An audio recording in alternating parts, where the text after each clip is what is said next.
This is Dirk Twine, and I'm about to conduct an audio interview with Dr. Joel Wallach, nutritionist, researcher, scientist, and pathologist. Dr. Wallach is one of a few individuals that has received more than one nutritional health claim against the U.S. Food and Drug Administration. That is just a small portion of the many accomplishments in health and wellness by Dr. Wallach as he continues his crusade to reshape the healthcare system in the United States.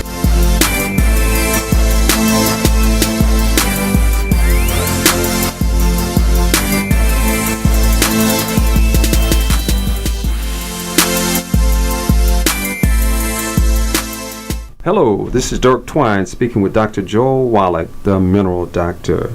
Today, Dr. Wallach and I will discuss athletes and exercise. But first, I would like Doc to start and share with us a little bit about his educational background and his clinical experience with nutrition. Thank you, Dirk. The thing that makes my view different on health, particularly for athletes, is that I was an athlete. In high school, I wrestled and I played football.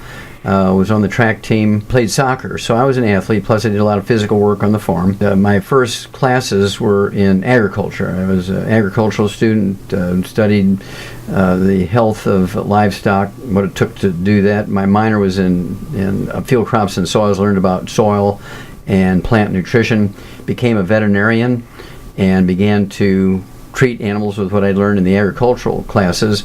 Yeah, I worked a lot actually with draft horses that did work and had different requirements than what I call pet horses, where you probably had a poor horse, you rode them once a year kind of thing, whereas opposed to a draft horse with plowed field and pulled wagons and things like that, they needed more. And there was signals when they weren't getting everything they need, called cribbing, which we can talk about. And then became a pathologist, a comparative pathologist, doing both autopsies on animals and humans. And then, of course, I became a physician. And in my residency days in 1978, so for 35 years I've been a practicing physician. Deal a lot with professional athletes of all sports, Olympic athletes, college athletes, high school athletes, grade school athletes, professional athletes, and have a sense of what they need. So that's my background.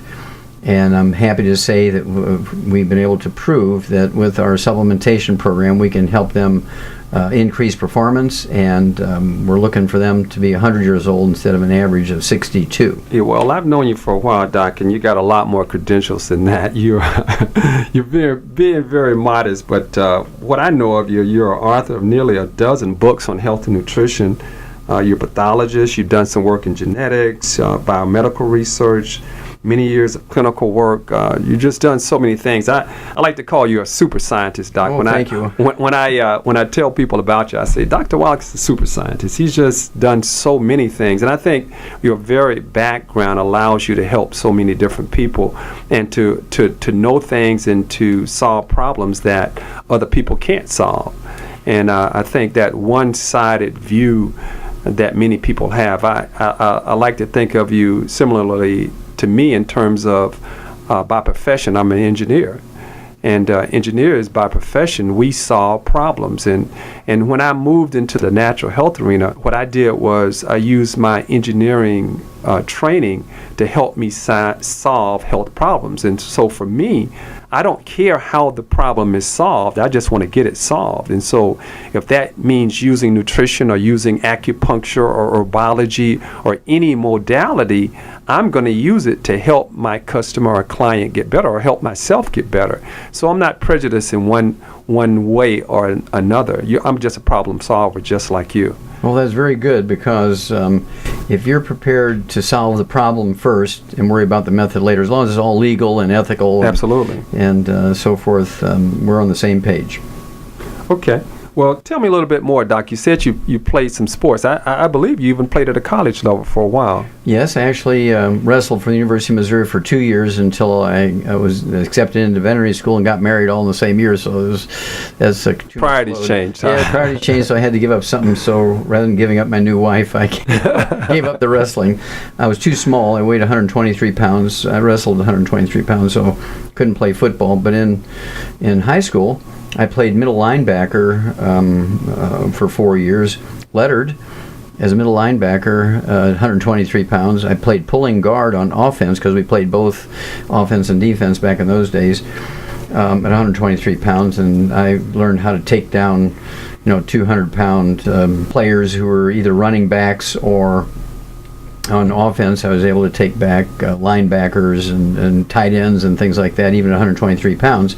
And I never got hurt, and that was because I supplemented very heavily from the time I was 9. One of the things that we know that at a high school level, collegiate, or even pro level, all athletes are in danger of early death and injury.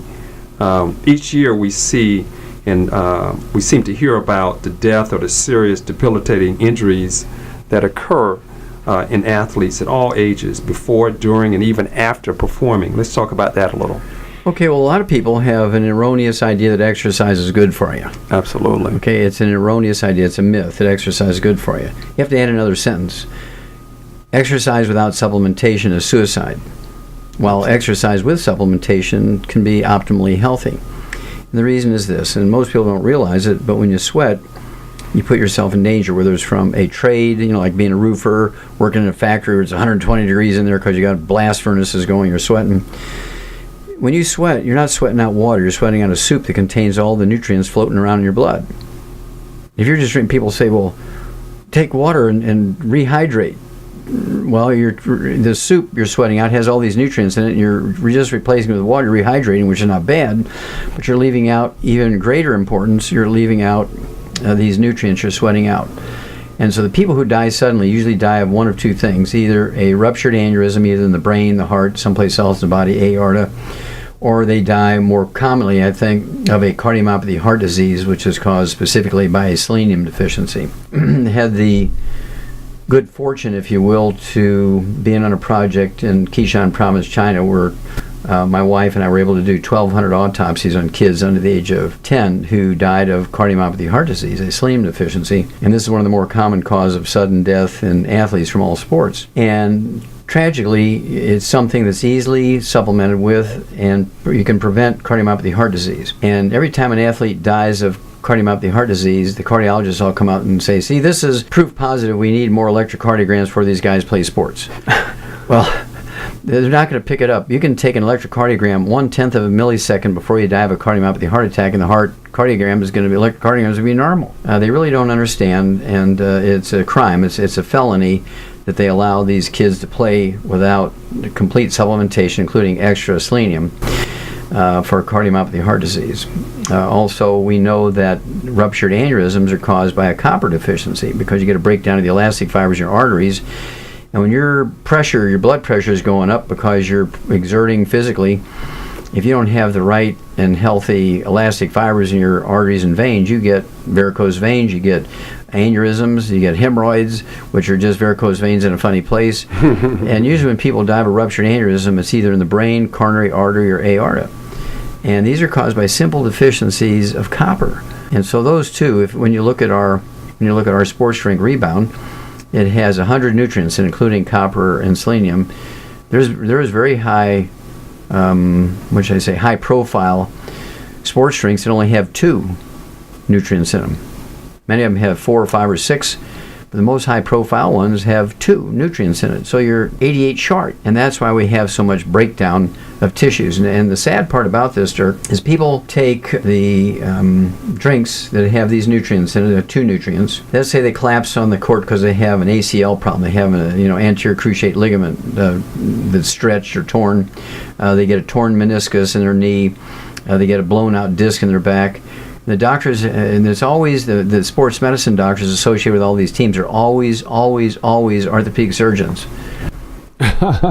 So they're like a carpenter. Everything looks like a nail, right? Well, we got to run them in and do surgery. So they run them in, they do the surgery, then they send them to the gym to do power training, more sweating, to build muscle around that joint to try and hold it together, and then they send them back out to play. Well, that pattern has resulted in the average lifespan of professional athletes. When you add all sports combined together, professional athletes is 62. Professional football players, the average lifespan is 51. These are actual studies. This is actual data. This isn't me. This is actual studies. Unbelievable. And you take a librarian who sits in an air-conditioned laboratory on their duffs, doing nothing, no exercise. Their average lifespan is 87. Okay, so they live 25 years longer than an athlete. If exercise is supposed to be all that good, why are the athletes dying so young? That's because they're sweating out the nutrients and just replacing them with water or Arizona tea or something like that. And I think my understanding that the primary purpose of exercise is to strengthen the heart and increase circulation. It has nothing to do with longevity, bottom line, in terms of overall longevity. I don't know. Doctors will tell you that it will, lengthen your life, make you healthier and live longer. But when you come down and look at the statistics, that's a myth. That's not true. Yeah. So other than the increasing circulation and strengthening the heart, what other benefit do you have from exercise? Well, it depends. If you're selling Nike shoes, it's a big benefit. What I'm saying personally on a physical level. Well, one of the other myths associated with exercise, Loyola School of Medicine in Chicago came out in January 2009 said that exercise won't make you lose weight because you sweat more and there's a deficiency of certain nutrients that cause you to eat so much and gain weight. Well, if you're missing these nutrients and then you're out there exercising, trying to burn off calories, you're sweating, you're burning off more of those nutrients, and so you can't. And I know you have. I've heard hundreds of people say, I exercise, I go on these starvation diets, I do all these things, and I can't lose weight. Yeah. No matter how much I exercise, I can't lose weight. That's because they're sweating out these nutrients and they're hungry and they eat more. Oh my goodness. Well, how about the weekend warrior, Doc? The husband or wife that plays in the tennis league, the 10K road race that people run every now and again. How about the group of housewives that go for a walk every day and sweat? How do they compare to people that are more active, the high school athlete, the collegiate and pro athlete? What do they need to deal with? Well, somebody like you get the housewives getting together and walking around the block, that's reasonable exercise, right? Okay. For somebody who's not supplementing. Okay. You take high-profile athletes, you notice that the ones who die suddenly are always the star of the team. Yes. It's never the guy sitting on the bench. Mm-hmm. It's the one who's sweating the most and exerting the most because they're sweating, they're losing all these nutrients. Or the ones sitting on the bench are not sweating as much, or not exerting as much. So when you look at the percentages of the athletes who die suddenly, it's always the top athletes, it's always the stars, it's the first-string players. They're putting they are putting out effort, they're sweating. On the weekends when everybody else is watching TV, they're out there shooting baskets and kicking the ball and running, trying to get as good a shape as they can because they want those scholarships and they want those invitations. You know, they want to be scouted out and found, and so they can be drafted by some professional team. And I urge them to supplement with the 90 essential nutrients appropriate for their body weight, so they can just get the platform of the 90 essential nutrients, 60 minerals, 16 vitamins, 12 essential amino acids, 3 essential fatty acids. That's just to live if you're just sitting there doing nothing. And then to use our Rebound as a nutrient replacer instead of the others in the market like Gatorade and Powerade and Arizona tea and just water by itself. It's imperative to use this wonderful product that we put together to make sure that athletes from all levels, whether in the Pee Wee League or the Pop Warner Leagues, all the way up to sort of junior high school, the college athletes, Olympic athletes, professional athletes, people who deal with the military, and policemen who do high physical activity. I deal a lot with military personnel and policemen and sheriffs. Navy SEALs are amongst my favorites because they get injured, jumping out of airplanes and scuba diving and charging against machine gun nests and blowing things up. Half the time they blow themselves up and all that kind of stuff. So I get to see a lot of these kind of people, and they do very well with supplementation for rehab. They take people that are told that they're done. They're partial quads, I guess they call them. The partial quads are paralyzed from the neck down. They say you have less than 8 years to live when you're in this type of injury. And within 3 years, they're actually winning awards for clay pigeon shooting with a 12 gauge, with a 12 gauge shotgun. Wow. Because they have great eye-hand coordination where before they couldn't lift their arms. Wow. It's amazing what nutrition can do, yeah. So when we look at professional, collegiate, high school athletes, we look at weekend warriors, the rate of supplementation, is it the same, or should the higher level you are, should you add even more? I know you usually talk about supplementing per 100 pounds of body weight, but should the professional athlete or the collegiate athlete go beyond that? Oh, absolutely. For instance, all athletes have to protect their joints and their disc between their back, and their cartilage and ligaments and tendons, connective tissue, muscles. And so the basic program, the basic 90 essential nutrients, will do that for a person who's just sort of sitting there walking, right? But if you want to protect your joints extremely well, better than the average bear, so to speak, you have to supplement with a secret sauce for cartilage, ligaments, tendons, connective tissue, and disc, which we have, and we call that the Healthy Bone and Joint Pack. And you do that. If you do that according to body weight, you will protect yourself as a high output athlete. And of course, you want to use the Rebound as a nutrient replacer, because you're not just sweating out water, you're sweating out a soup with all these nutrients in it.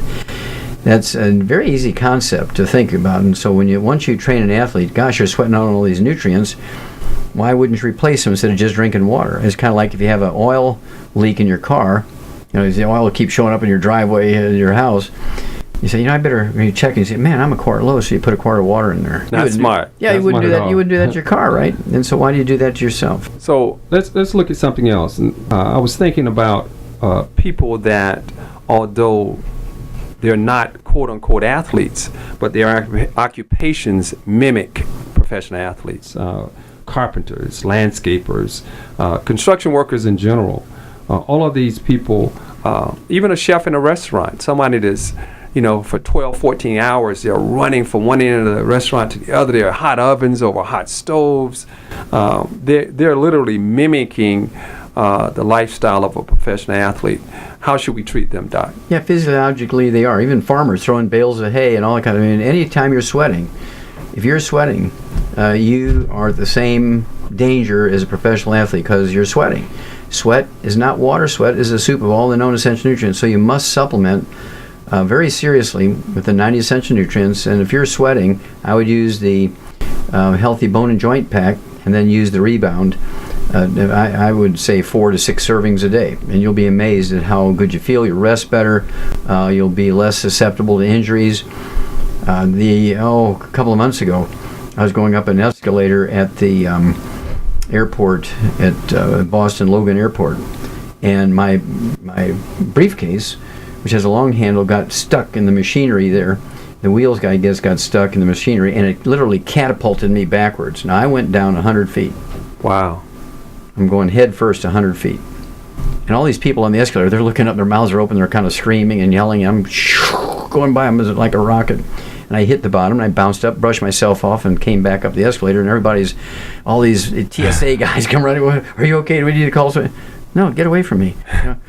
Because, I'm 73 years old.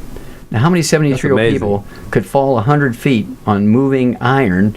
I can show you the claw marks on my thigh because those metal steps, it clawed my thigh muscle because I didn't roll out of the way fast enough. It clawed my thigh muscle and my shoulder, and you can see the scars that it left on me by cutting through my meat. But didn't break any bones, didn't tear any tendons and ligaments. Do you know the impact that was? It was like getting hit by a car going 40 miles an hour, right? That's something amazing. Isn't it amazing? And I gave my lecture that night like nothing ever happened. So the years and years of supplementation is the key to that. Exactly. Absolutely. So let me ask you something about, let's compare these types of people we just talked about, the carpenters, the landscaper, the construction worker, to the high impact activities of a professional athlete, a collegiate athlete. What other precautions will the athlete have to take that, say, a carpenter, although very active and sweating a lot, he's simply out there using a nail gun these days as opposed to a hammer and cutting wood and doing those kind of things. He's sweating a lot, but he's not doing any high impact activities. So let's compare those kinds of people. Well, first of all, the basic rate of loss of nutrients will be the same. Sweat is sweat.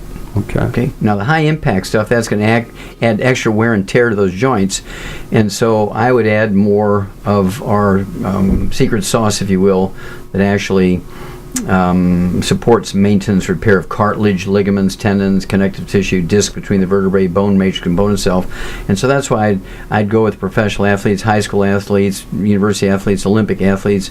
I would go with the Healthy Bone and Joint Pack because it's got the secret sauce to maintain and repair cartilage, ligaments, tendons, connective tissue. as opposed to somebody who's sweating in a sauna. They don't have that impact in the cartilage and ligaments and connective tissue. So, Doc, what category would muscle? I like the extra selenium. I would throw selenium in there. But I'm saying in terms of the areas of the body that you named, in terms of the tendons, ligaments, connective tissue, so where would that muscles be considered? Well, muscle is kind of held to the bone by tendons. Okay. Bones are held together with bone to bone, or held together by ligaments. Because it made me think about pull muscles and strain muscles. That's why I thought about that. Well, sure. When you have pulled muscles and you strained muscles and cramps in your muscles, this is always due to nutritional deficiencies, always. And if you are properly nourished, the human body can stand an enormous amount of wear and tear impact as long as you're getting the raw materials for it to repair itself and maintain itself. And the shortcomings, again, come when you look at what these athletes drink. They pop the top off these bottles of water and they'll guzzle some water. And when they do that, so they're in danger there. Each year in America, we lose about 1,000 young athletes from water intoxication. Because what happens is when let's say you drink a couple of quarts of water very quickly, it will dilute out your potassium floating around in your blood, and your heart will stop when you don't have enough potassium. They die from cardiac arrest from a water intoxication, and the doctors don't understand that. And they say, we checked an autopsy and he died of cardiac arrest. But why did he have cardiac arrest? Well, we don't know. Well, did you test the potassium levels? No, go back. Well, they're zero. Well, that's why his heart stopped. But why was there zero? I don't know. But did he drink water before he died? Well, let's go look at the film. Sure enough, he's taken 2 quarts of water and diluted out his potassium. Let me talk also about some other things. I was just thinking about the short-term effects of these deficiencies and the long-term effects, because many times athletes will be injured. They'll sprain an ankle, pull a muscle, and they'll be out of action, say, for a few weeks. That's just a short-term thing. That is correct. Cramps is a very good example of a short-term effect. You'll see a game stop because the star player gets a cramp or a pulled hamstring or something. They send out the trainers and they massage them, and they put ice on it, and hopefully by the next quarter of the game or next half of the game, they can get them back in the game. And that's caused by a muscle cramp. This is mineral deficiencies, very specifically mineral deficiencies. And so these things are totally eliminatable. You think about it. Here these guys are getting paid these people are getting paid $5 or $10 million a game. If I was the owner of that team, I would make sure that every athlete had perfect nutrition, perfect supplement programs, perfect rest, perfect everything. Because I've got an investment of $100 million every year on that athlete. Absolutely. I remember back in the 70s hearing about some professional athletes that would smoke cigarettes on their water break. Just unbelievable, some of the crazy things that go on. Bad role model. Absolutely. But the short-term things, and as an athlete myself, I remember you will have these minor injuries and you will continually play, you will continually work out. But my question is to you, those things are adding up. And so long-term, 20, 30 years from now, we're looking at a person. If you live that long. If you live that long. That's going to have some serious problems because the body's been screaming at you, hey, your knee is injured because you're lacking some nutrients and you're not doing some things you need to do. Exactly. It's not just because you exercise. Well, that knee is acting like the red warning light in the dashboard of your car. And that red warning light comes on. Does that red warning light damage the car? No. It's telling you that there's damage going on because there's not enough oil, not enough coolant. There's something bad going on. That red warning light is, as the name implies, is warning you to do something. The same way when you get a cramp in your muscle, you get a pulled hamstring, you get tendonitis, you get bursitis, you get torn meniscus, you get broken cartilage or ruptured disc.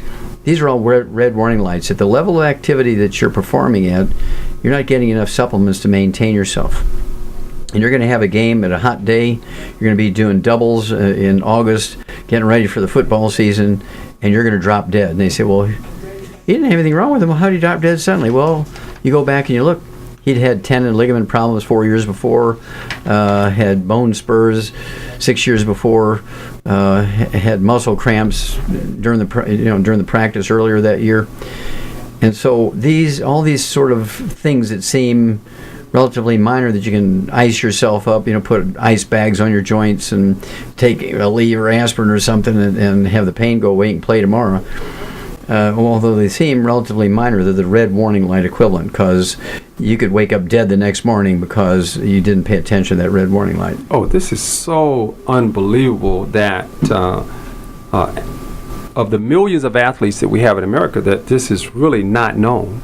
and it's taken so lightly. I think the sports drinks that's sold on TV and in convenience stores that are simply giving people a little burst of sugar so that they can get back out there and do a little bit more are really doing them severe harm.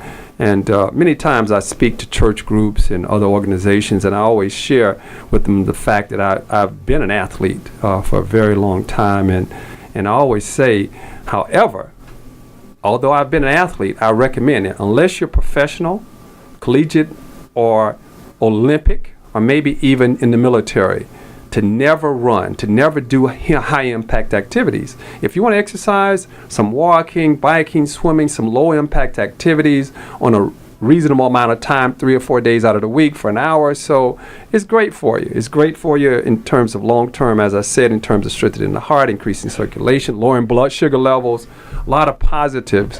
But you don't want to do that high-impact stuff, and you don't want to really stress the body unnecessarily when you're not getting paid for it. We've been so convinced by people that don't know anything about health that we should do certain things that are just detrimental, and long term it's going to hurt you. You're exactly right, Dirk. Exercise without supplementation is suicide. I like to go back, if I can, just briefly touch on the fact that personally, I've been an athlete, I guess, for almost 50 years, from my days of Little League baseball and football, on to middle school playing basketball in the Catholic Youth Association League, and then on to high school playing 3 sports, basketball, football, and track, and on to college as a college basketball player for 4 years. And then over a 10-year period after college, I fought on a national level in martial arts. Actually, I got to compete against Olympic competition, went to the Olympic Training Center. And so I've really been around athletics for a very, very long time, and I've had a zillion injuries. I mean, I can't probably touch a spot on my body that I haven't injured. And I just wish that I knew what I knew today in terms of both the recovery time, the healing, and all other aspects of being healthy that I could have done if I knew just a tiny bit of what we're talking about today. And I just really appreciate you for all that you've done. I met you way back in 1994, Doc, but that wasn't early enough. Well, thank goodness you're still with us. Appreciate you. And his wisdom you're passing on to people who have less experience than you and I.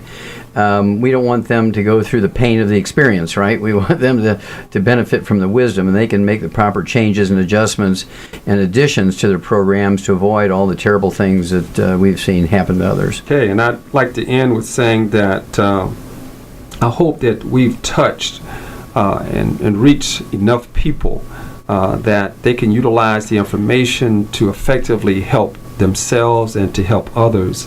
And I'm closing and personally thanking you for helping me, but also the thousands of people that are athletes and non-athletes around the United States and around the world. Well, thank you for your great work, Dirk. Appreciate you. Love you. God bless you. Thank you, Doc. This CD is not intended to diagnose, prescribe, or treat any diseases. It is your responsibility to consult your personal health care practitioner prior to beginning any type of health and wellness program. Also, ask the person that gave you this CD for more information about Dr. Wallach and his nutritional products.